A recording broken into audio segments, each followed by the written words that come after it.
Hey everyone, Tactics here, bringing you guys quick guides to normal and heroic Castle Nathria, this time looking at Huntsman Altimor.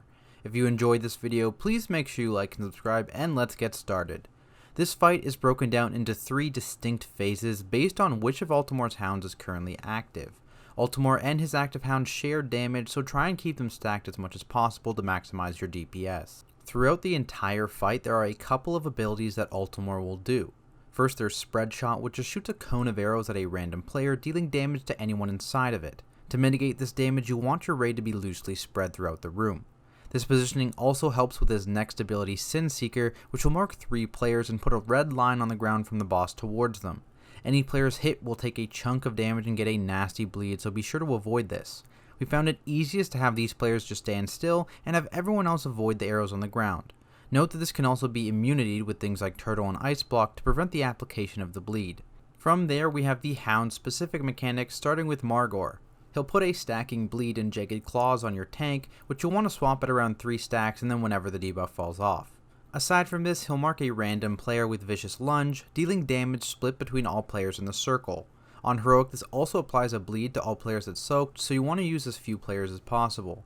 To deal with this, we had a few melee players designated to soak this, and just always made sure the marked player ran to the boss. You can also immunity this if the marked player has one available. Once Margore dies, Barghast will join the fight, who has a large tank hit in Rip's Soul.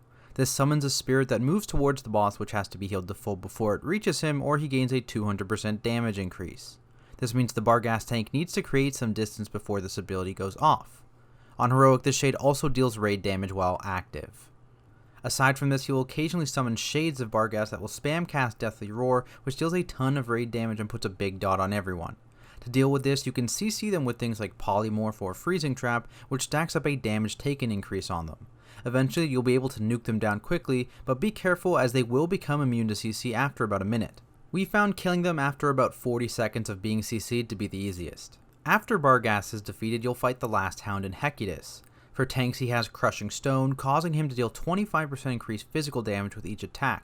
The only way to remove this is to move him, causing him to lose 1 stack per second, but note that this deals a decent chunk of raid damage. There are 2 ways to deal with this ability. First, you could have the tank constantly moving, meaning the raid will be taking moderate ticking damage this entire phase. If that doesn't work for you, you could instead opt to move him once he reaches between 5 and 10 stacks and pop a healer cooldown to survive the damage. This results in higher tank damage but lower overall raid damage.